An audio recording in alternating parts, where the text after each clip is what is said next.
et bienvenue sur vieuxplongeur.com. Ça y est, c'est l'été, c'est parti pour les vacances. C'est le moment de bien éclairer vos plongées avec le phare de la marque italienne Mares, le modèle EOS 20 RZ, un phare avec un faisceau réglable, puissant et compact. L'EOS 20 RZ de Mares est un phare rechargeable avec un faisceau réglable. Il possède un interrupteur qui fonctionne d'une seule main, que ce soit pour le désécuriser, l'allumage et éventuellement l'extinction du phare. La particularité des modèles EOS, c'est son faisceau réglable. Ici, en tournant la tête du phare, je peux avoir soit un faisceau concentré longue portée avec un angle de sortie à 12 degrés, soit comme à l'image, un faisceau large pour faire de la photo vidéo et ne pas avoir de point chaud en cas de prise de vue. L'idée, c'est que c'est la tête qui tourne et non pas le corps du phare qui tourne à l'utilisation, donc bien penser à tourner ici la tête et non pas le corps du phare. L'interrupteur est un interrupteur magnétique qui possède 3 positions, donc 3 puissances, soit 100% de sa puissance, soit 50%, soit un mode flash. L'autonomie à pleine puissance du phare EOS 20 RZ est de 1h40 minutes. En faisant varier la puissance, on peut augmenter cette autonomie bien entendu. Pour les plus stressés d'entre vous, en mode flash, c'est-à-dire en mode secours, il vous aurait jusqu'à 5 heures d'autonomie.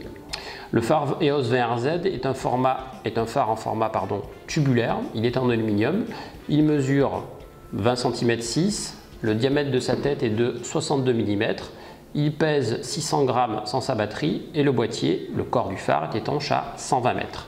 Il est livré avec une dragonne textile. Il possède 3 LED au niveau de sa tête pour une meilleure pénétration du faisceau, notamment en eau trouble. Il développe 2300 lumens, ce qui est une belle puissance, pour une température de couleur entre 5700 et 5700 et 7800 degrés Kelvin en fonction du réglage de puissance que vous allez faire. C'est un phare rechargeable avec un système de charge interne. Je dévisse ici le bouchon arrière du phare, qu'on appelle le cul du phare, et je vais pouvoir brancher un cordon USB ici comme ceci directement à l'arrière du phare. Le cordon est surmonté d'un petit LED, d'une petite diode de chargement qui va être soit verte quand la batterie va être chargée, soit rouge quand la batterie a besoin d'être chargée. La charge est une charge rapide qui peut se faire en 7 heures.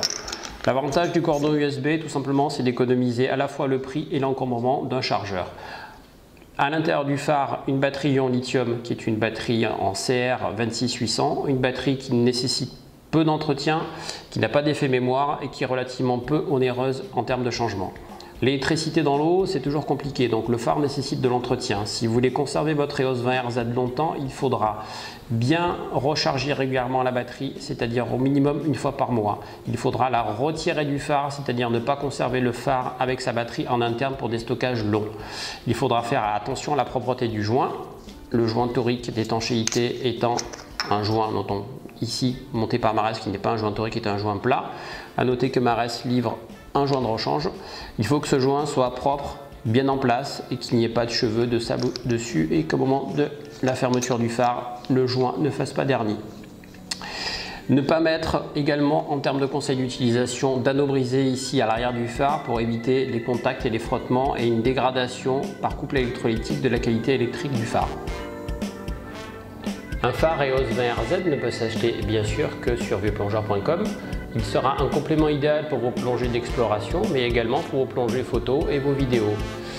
Merci pour votre écoute et à bientôt sur vieuxplongeur.com.